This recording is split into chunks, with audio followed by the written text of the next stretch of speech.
Para continuar, tenemos a los siguientes expositores, los magíster Francisco Weiner y David Vargas, ambos del Centro Interamericano de Administraciones Tributarias, CIAT, con la conferencia El cumplimiento tributario cooperativo. Muchas gracias. Buenos días a todos nuevamente. Un agrado para nosotros, muy especial, estar presente en este evento, en este congreso tan importante, el cuarto congreso del Tribunal Administrativo Tributario de Panamá, con invitados tan especiales como nuestro querido amigo Carlos María Folco, entre otros, y que nos da un agrado verlos. Muchas gracias por la invitación.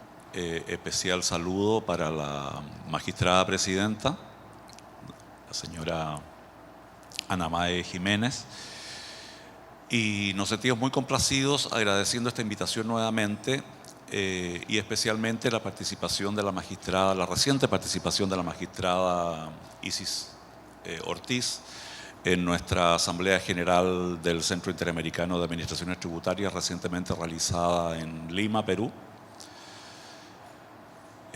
a la que nos honró con su distinguida presencia. Muchas gracias, Isis. Gusto de saludarte nuevamente. Este tema de cumplimiento cooperativo, antes denominado relacionamiento cooperativo en temas tributarios entre la administración tributaria y los contribuyentes, es un tema relativamente nuevo, especialmente para los países de nuestra región. El CIAT es un organismo regional interamericano, pero como bien ustedes saben, con algunos países miembros de otras latitudes, especialmente 5 países miembros de Europa, uno de Asia, la India es miembro pleno del CIAT, y Kenia por el continente africano. De manera que tenemos diversidad de experiencias que compartir y sobre todo diversidad de niveles de desarrollo en todos nuestros países. Ustedes comprenderán que si nosotros somos un organismo interamericano, obviamente son países miembros desde Canadá, Estados Unidos por el norte, hasta Chile, Argentina, en el cono sur de América, incluyendo todo Centroamérica y la mayoría de los países del Caribe, inglés, holandés y español. Y francés, Haití también es miembro activo del CIAT. De manera que la diversidad es quizá la diversidad de los países, la diversidad de culturas y la diversidad de niveles de desarrollo, obviamente, de todos estos países que hemos nombrado, nos llevan a que tenemos distintas administraciones tributarias en términos de niveles de desarrollo, en términos de cuestiones que se aplican incluso derivadas del origen de esos sistemas tributarios o de esos sistemas legales, unos consuetudinarios más bien de los países anglosajones y otros romanos y napoleónicos, que ustedes mismos saben perfectamente todo eso. De manera que la diversidad, más que un problema, a nosotros nos parece una ventaja inmensa en términos de la misión y que nosotros tenemos como Centro Interamericano de compartir experiencias. Es un momento tan especial y tan oportuno esta invitación a este importante congreso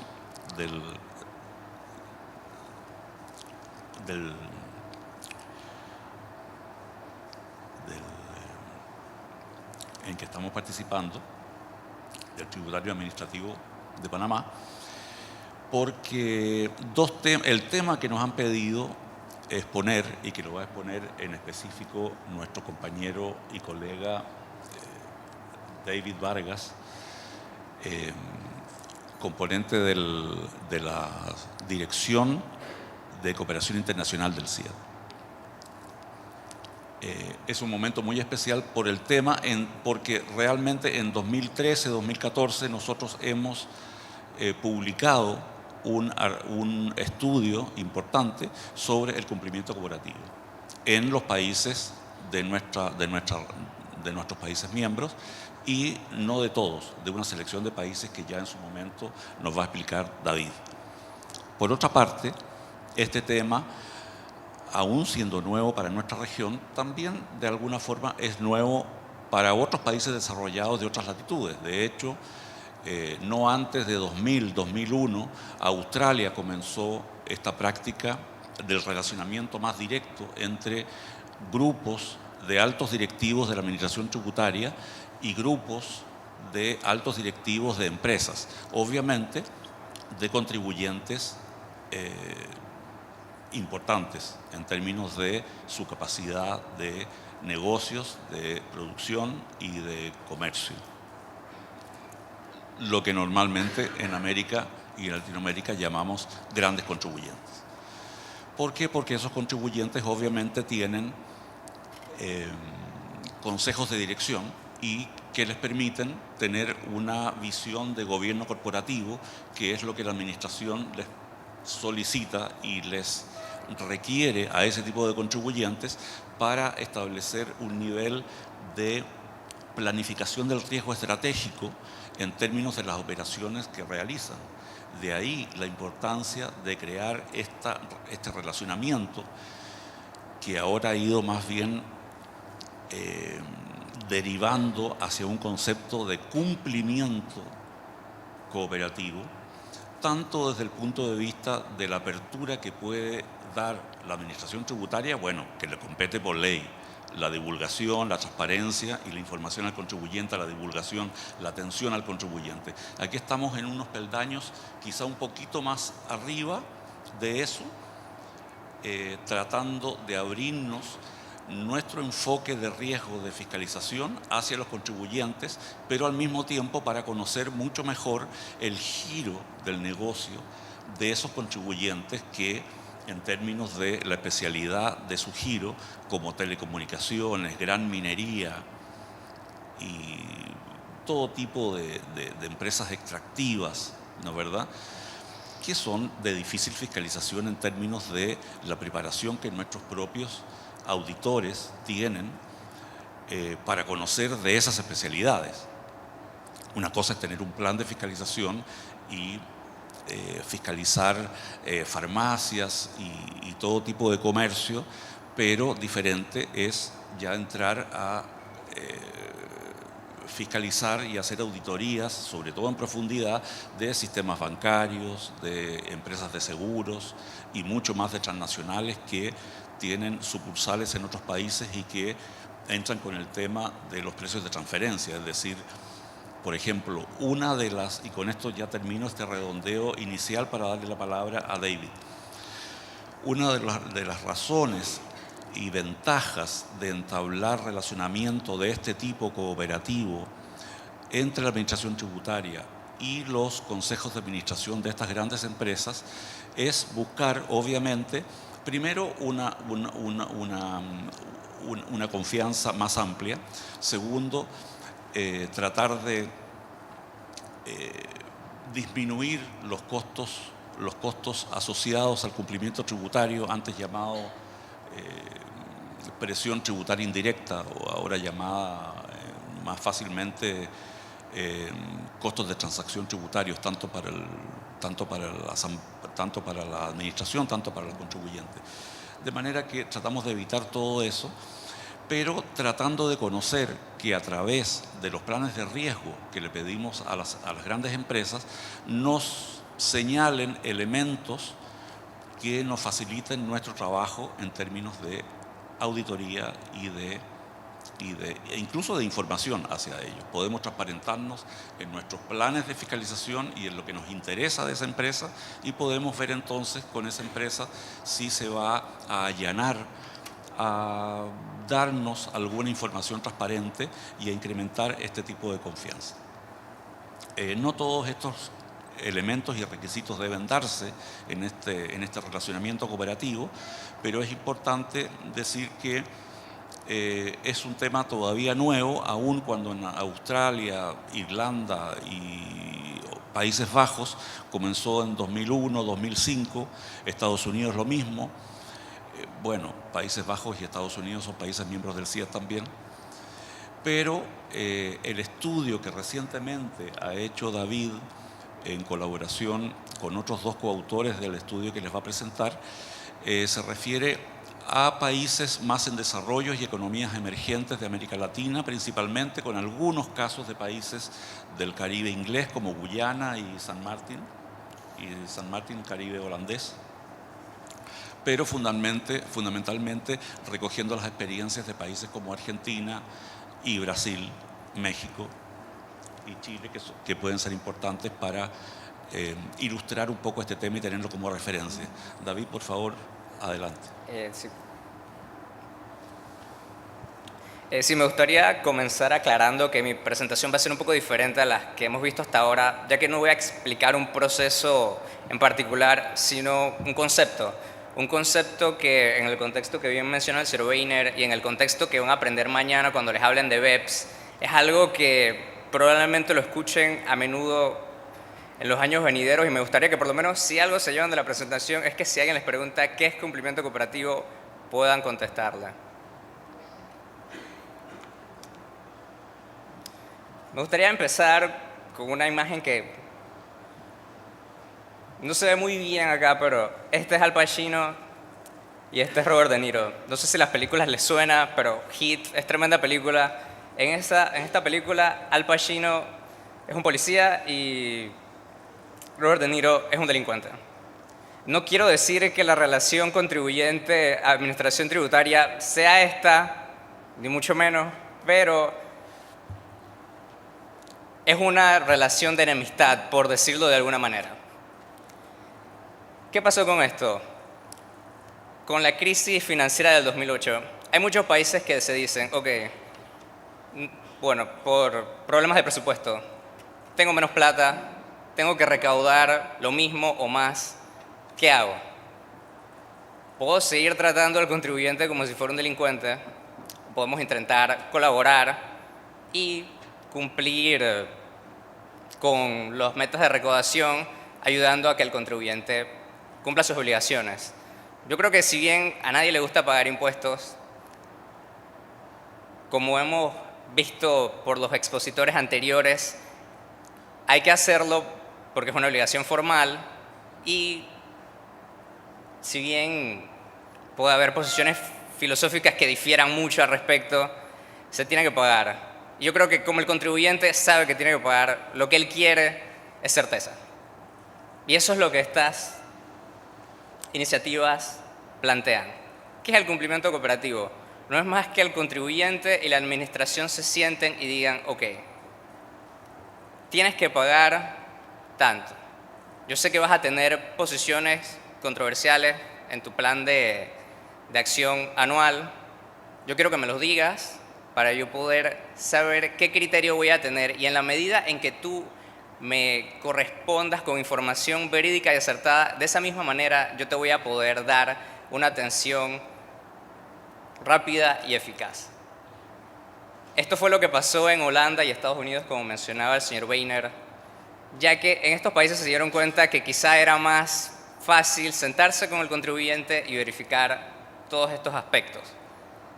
¿Cómo funciona el programa de cumplimiento cooperativo en Holanda? Se llama cumplimiento horizontal. El contribuyente y la administración se unen. Dicen, ok, hasta ahora teníamos tantos temas controversiales, vamos a subsanarlos, listo. De ahora en adelante, obviamente esto es un acuerdo escrito, no es tan sencillo como lo digo, pero básicamente es el concepto. Acordamos que cada vez que tú tengas una actividad con riesgo tributario, me informes. Yo puedo entonces, en la medida en que tú me digas, tomar una posición. Te la comparto y si respetas lo que acordamos, ahí queda. Yo no te voy a fiscalizar, no te voy a imponer mayores requerimientos de información. ¿Y esto en qué ayuda? La mayoría de las fiscalizaciones comienzan cuando se entrega una declaración. Y ahí esto puede durar 3 años y es muy complicado poder generar la documentación para validar una acción que fue en el pasado. ¿Qué se obtiene con esto? Si somos completamente honestos, tú me dices todos los riesgos, todas las circunstancias, yo te puedo dar una respuesta certera y así quedamos. Tú tienes la certeza de que yo no te voy a molestar más con esto y yo tengo la certeza de que si tú cumples, tienes que pagar lo que tienes que pagar. La OCDE, OCDE, viendo estos desarrollos, creó el término de, y disculpen que lo diga en inglés, pero es que no, ese documento no se tradujo, Enhanced Relationship, que vendría siendo relación, no sé.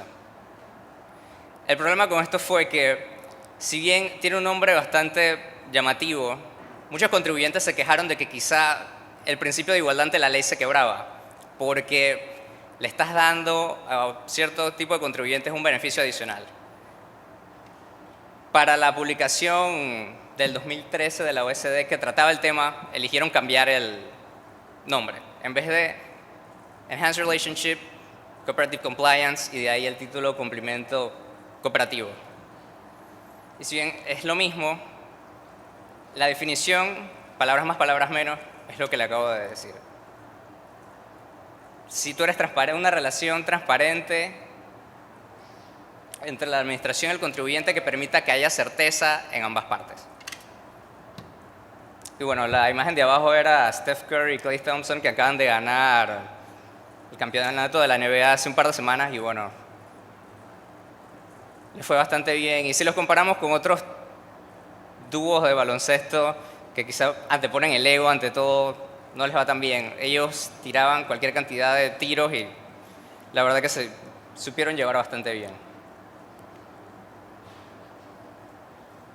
Les voy a hablar acerca de algunos programas que les ha ido bien y que son bastante desarrollados. El Compliance Assurance Program, o CAP, es el que utiliza el IRS de Estados Unidos. ¿En qué consiste esto? Es muy similar al de Holanda. El contribuyente va por etapas. Primero es una etapa pre-CAP en la cual se subsanan todas las controversias que podía haber tenido el contribuyente con la administración. Una vez subsanada se pasa a la etapa 2, que es la etapa CAP. En esa sí se comienzan las divulgaciones de información mutua, en las cuales la administración y el contribuyente se ponen de acuerdo en las acciones que tomarán y cómo lo tomarán y acuerdan. Y en la tercera, que es la del mantenimiento del cumplimiento, que básicamente quiere decir que una vez que ya se tiene la experiencia de que el contribuyente cumple, se deja de esa manera y simplemente se le da un seguimiento periódico a las atenciones que se le dan a ese contribuyente. Como un dato curioso, esta información no la dio el IRS, pero buscando información al respecto, me di cuenta de que no hay ningún contribuyente que se haya desligado de este programa, ya sea por el contribuyente, porque no cumplió con los requisitos y se salió. En el estudio que leí aparecía que si bien los funcionarios del IRS conocen que no todos los contribuyentes han sido totalmente honestos en sus posiciones, veámoslo de esta manera. Si tú me presentas una posición de riesgo y me dices, ok, esta posición estoy bastante segura, esto va a ser así, así, así, listo. Yo no lo fiscalizo, no hago nada. Pero si yo descubro una posición fiscal fuera de esas que tú me dijiste, yo tengo la certeza de que por algo no me compartiste esa información. Y así funciona. Aun cuando el contribuyente no sea totalmente veraz en sus afirmaciones o interacciones con la administración, uno queda con la habilidad de decir, ok, estas posiciones, si tuviste la confianza para compartirlas, lo más seguro es que no haya nada. No tengo que gastar recursos extra fiscalizando esa operación y gasto los recursos que gastaría en esa en operaciones que sé que no son de lo más transparentes porque no me las dijiste. Más o menos por eso es que no se ha sacado ningún participante del programa. Y con esto tampoco quiero decir que la administración sea lo más transparente posible. En una iniciativa que les comentaré más adelante, hay un caso muy famoso de precios de transferencia en Francia, en donde la compañía automotriz Peugeot fue a negociar con la administración tributaria un APA, que es un acuerdo anticipado de precios. Y fueron, hablaron, se sentaron y el motivo de esas divulgaciones de información que hizo Peugeot, eso desencadenó en una auditoría de 3 años. Así que con esto no quiero decir que esto sea perfecto, pero si se usa responsablemente de parte y parte puede traer beneficios, como ya mencioné, para ambas partes. Y bien, pasando al ejemplo de España, ellos tienen el Foro de Grandes Empresas. Estos foros son un órgano deliberativo del Estado al más alto nivel en el que se juntan el ministro de Hacienda, el ministro de la Administración, el encargado de la Administración Tributaria de España y los consejeros de las grandes empresas de negocio en España. ¿Y qué tratan estos temas en estas reuniones? Aspectos claves para la administración. Porque, como comentaban los demás expositores, nadie tiene la verdad absoluta y hace mucho sentido que si una persona es usuaria del sistema, lo más seguro es que esa persona sepa qué falencias hay y cómo hacer que el proceso para él cumplir sea más fácil. Ese es el objetivo de estos foros. Estos ejemplos son emblemáticos porque España y Estados Unidos son países grandes con muchos recursos. Si bien en América Latina hay países que tienen programas similares, es un poco complicado porque ambos programas son bastante costosos y no se recomiendan para países, de repente Panamá, que quizás su posibilidad de financiar programas de este tipo es menor, pero eso lo hablaré en el final, algunas iniciativas que podríamos implementar en Panamá que me parecen bastante útiles. Bueno, este es el documento de trabajo al que hacemos referencia. El objetivo era bastante claro: recopilar, analizar, clasificar y documentar iniciativas de este tipo en nuestros países miembros. La metodología de trabajo fue la siguiente: hicimos un cuestionario con la ayuda de los autores y se lo enviamos a una selección de países. Estos 16 países nos reportaron 37 iniciativas que, si bien no todas cumplían con la definición que mencionaba el señor Weiner, podemos decir que en alguna medida ayudaban a mejorar la relación transparente entre la administración y el contribuyente. De ahí que las incluyéramos. De las 37 iniciativas reportadas, las clasificamos de la siguiente manera. Como eran un poco disímiles las iniciativas, ideamos esta clasificación que les compartiré ahora. Foro, como mencionaba, es un órgano deliberativo en el cual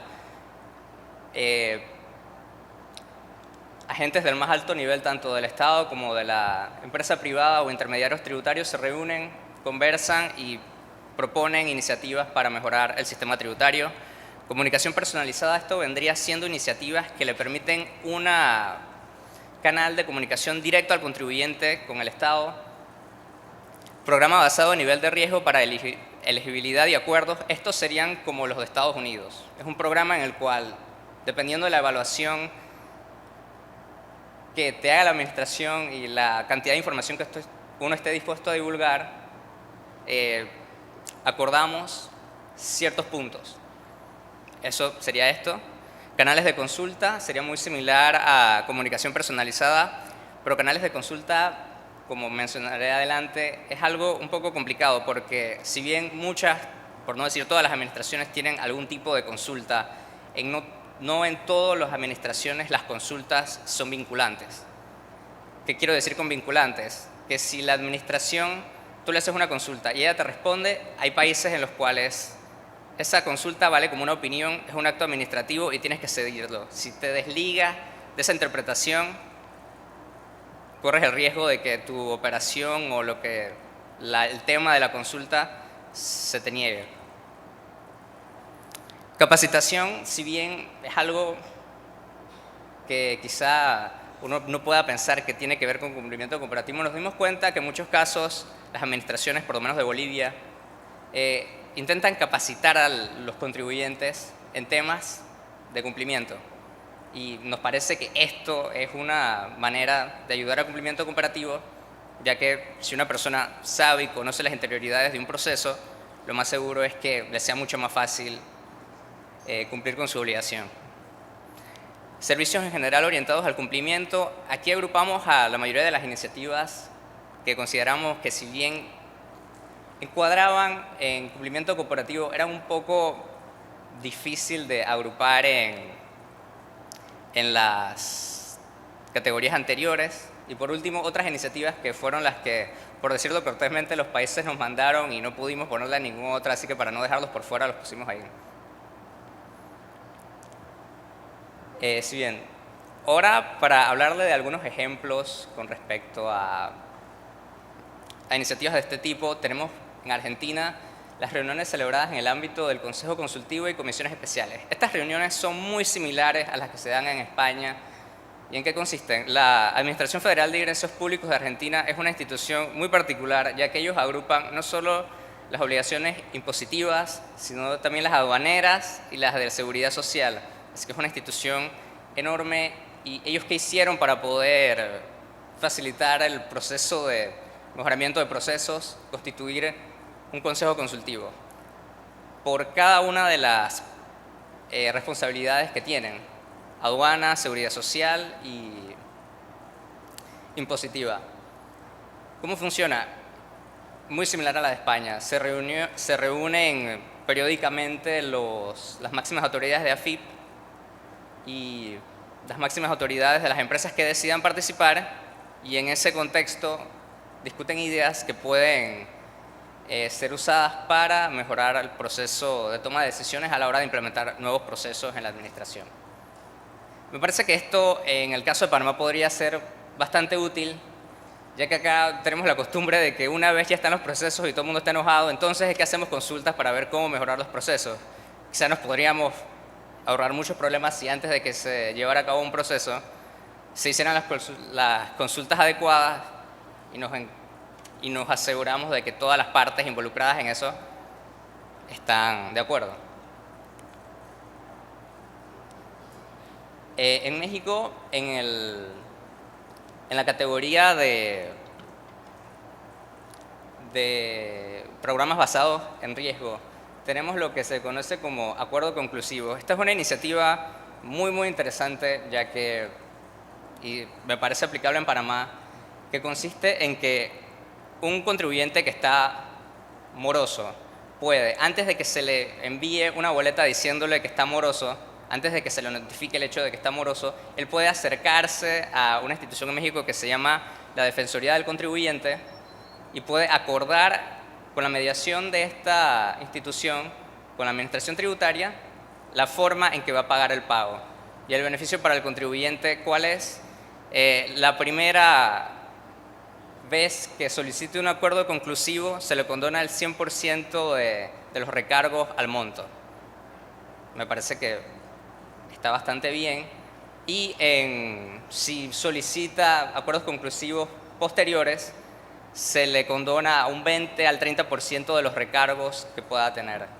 Me parece que esto es algo que de alguna manera podría encajarse bien en Panamá, ya que no es algo no es como un programa de riesgo como el de Estados Unidos. Es un proceso bastante particular que podría ser usado efectivamente por la administración, a nuestro parecer.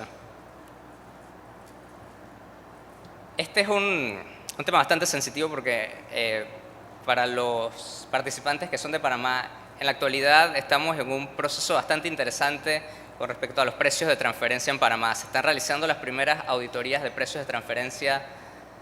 Ahora creo que ya se hizo el primer ajuste, todavía no está disponible, pero se hizo. ¿Y cuál fue el problema con esto? Nosotros no tenemos jurisprudencia de precios de transferencia porque la legislación es nueva. Hablando con personas que se dedican a esto, en la práctica es un problema, ya que no sabemos cómo la administración va a interpretar las declaraciones de precios de transferencia de los contribuyentes. Uno siempre puede basarse en las guías de la OCDE, pero nosotros no somos país OCDE. Si la administración prefiere no sentarse en lo que establecen estas guías, no tienen por qué hacerlo. Una de las recomendaciones que nosotros hicimos cuando se hizo la ley y que a nuestro entender estuvo, pero se quitó porque la administración no pensaba que se podría cumplir o contestar la demanda de solicitudes que se podrían lograr, son los APA. Los APA son, como mencioné antes, acuerdos anticipados.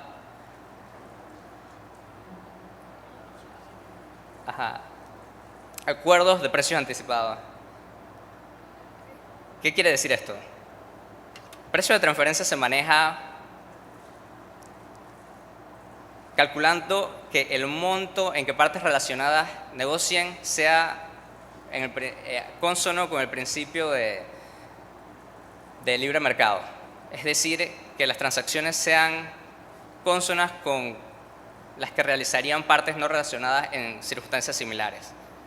Esto es bastante difícil de probar, ya que en ámbitos como el nuestro es muy difícil encontrar comparables y básicamente todos los métodos, de una u otra manera, lo que buscan es que yo pueda probar que esta transacción se parece a esta. Y eso resulta bastante complicado. Lo que hacen los APAs es darte la posibilidad de decir, ok, me siento con la administración, conversamos el tema, le digo, ok, yo voy a hacer esta transacción con una parte relacionada usando tal criterio, usando tal método y por tales razones. En ese momento la administración te dice, ok, lo acepto. Siempre que el contribuyente cumpla con lo que dijo que haría, la administración no tendrá problema y hasta ahí llegó el problema de precios de transferencia. Es bastante útil, es menos trabajoso que todo un proceso paralelo, pero entendemos por qué la administración optó por no incluirlo en la ley. Precios de transferencia es un tema sumamente técnico que requiere una capacitación extraordinaria y la verdad es que resulta bastante complicado poder determinar si lo que el contribuyente alega es cierto. Pero India, que si bien es cierto, es un país en desarrollo, tiene una administración bastante fuerte. El primer año, como pueden ver acá, hicieron 5 acuerdos, que es más de la media que se piden, que se pide que por lo menos la media internacional es que en 2 años después de que metes la legislación de APA en tu país, tengas la posibilidad de hacer APA. Ellos lo hicieron en 1 año, lo cual es bastante bueno y considero que en el futuro sería algo que se podría tomar en cuenta para la legislación de Panamá. Antes de pasar al tema de los APAs, hay otro caso que es bastante curioso y quizás sea aún más factible para Panamá. Lo que se conoce como APAs sectoriales, que es un APA en donde en vez de hacerlo con un contribuyente individual, se agarran a todos los contribuyentes de un sector. Esto lo hace República Dominicana y para usar el ejemplo, ellos lo utilizan en el sector de los hoteles all inclusive, estilo de Cameron, cosas así. Y el caso es muy particular porque en República Dominicana este tipo de establecimientos tenía como 20 años de tener pérdidas. Así que para tratar de contrarrestar la situación lo que hicieron fue, ok, no tenemos los recursos para hacer APAs individuales, hagamos un APA entre todos. Y lo que se hizo fue que mientras las transacciones entre partes relacionadas dentro de este sector estén dentro del margen establecido en el APA, no se le dará problema en el tratamiento al APA posteriormente, lo cual es bastante bueno ya que le da certeza a ambas partes y es bastante efectivo. Eso es algo que quizá en Panamá se podría realizar y considero que en un futuro podría ser una opción incluso mejor que APAs individuales. Esto es lo que le mencionaba de las consultas fiscales. En México, como mencionaba, las consultas en México son vinculantes. Si tú le respondes a la administración, si tú le preguntas a la administración algo y no te gustó lo que te dijo, hasta ahí llegaste, la consulta es vinculante y tienes que atenerte al criterio que utiliza la administración. México, como nos señalaron después y nos pareció algo extraño en esta siguiente, es que ellos tienen preconsultas fiscales, que si bien no es un ordenamiento, no aparece en su ordenamiento jurídico, para evitar la formalidad de una consulta fiscal, lo que estas preconsultas facilitan es que le puedes consultar a la administración sin que sea vinculante. Pero si quieres la certeza de que una opinión emitida por la administración sea vinculante, tiene que ser una consulta fiscal. Por esto es bueno, por decir algo, por tantear el terreno, a ver cómo te responden y si te parece correcta la interpretación y alterar tu posición correspondiente en base a lo que te respondan. Y bueno, para concluir me gustaría comentarles que, como les mencionaba al principio, si bien no todas las iniciativas ni todas las relaciones sean totalmente transparentes, no vamos a decir que la administración ni que los contribuyentes siempre van a ser transparentes en todo. Me parece que, como mencionaba, es una situación ganar-ganar, ya que siempre que se pueda dar certeza a ambas partes es lo ideal. Y bueno, si quieren tener acceso al estudio, por favor regístrense en la página web de MESIAT, hay muchos otros estudios y por favor cualquier pregunta que tengan a bien, con gusto.